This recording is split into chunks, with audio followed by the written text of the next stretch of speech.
আবারও সংবাদের শিরোনামে সন্দেশখালী। শুক্রবার সুন্দরবন ঘেঁষা উত্তর 24 পরগনা জেলার এই ব্লকে হানা দিল ন্যাশনাল সিকিউরিটি গার্ড বা এনএসজির একটি বিশেষ তদন্তকারী দল। সন্দেশখালীর আগারহাটি গ্রাম পঞ্চায়েতের মল্লিকপাড়া এলাকায় এদিন এনএসজির কমান্ডার ওই দলটি অভিযানে আসে।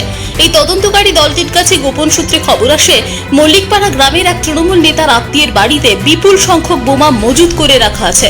তৃণমূলের পঞ্চায়েত সদস্য হাফিজুল খাঁর ভগ্নিপতি আবু তালেব খাঁর বাড়ির মেঝের নিচে মজুত করা রয়েছে বিপুল সংখ্যক বোমা। এমনই খবরের ভিত্তিতে এদিন বোমা নিষ্ক্রিয় করার যন্ত্রপাতি সহ গ্রামে পৌঁছান তদন্তকারীরা। আনা হয় প্রশিক্ষিত স্নিফার ডগও। তালেব খাঁর বাড়ির সদস্যরা ছাড়াও আশেপাশের প্রতিবেশীদের নিরাপদ দূরত্বে সরে যাবার নির্দেশ দেন তদন্তকারীরা। ইতিমধ্যে খবর পাওয়া গেছে, ঘরের মেঝে খুঁড়ে বেশ কিছু আগ্নেয়াস্ত্র উদ্ধার করেছেন এনএসজি তদন্তকারীরা। চলছে বোমার সন্ধানে ব্যাপক তল্লাশি। ভোটের মুখে ফের এলাকায় কেন্দ্রীয় তদন্তকারী দলের আনাগোনা শুরু হওয়ায় স্থানীয় বাসিন্দাদের মধ্যে দেখা গিয়েছে ব্যাপক আতঙ্ক। যদিও তদন্তকারীদের তরফে উদ্ধার হওয়া সামগ্রী সম্পর্কে কিছুই জানানো হয়নি। উত্তর 24 পরগনা থেকে নিজস্ব প্রতিনিধির রিপোর্ট, টিভি নিউজ 10।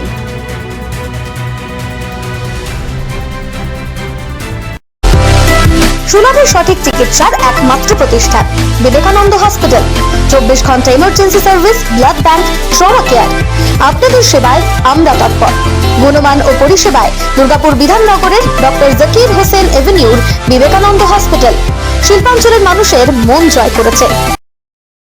সবার আগে খবরের আপডেট পাওয়ার জন্য সাবস্ক্রাইব করুন আমাদের ইউটিউব চ্যানেল এবং ক্লিক করুন বেল নোটিফিকেশন আইকনে।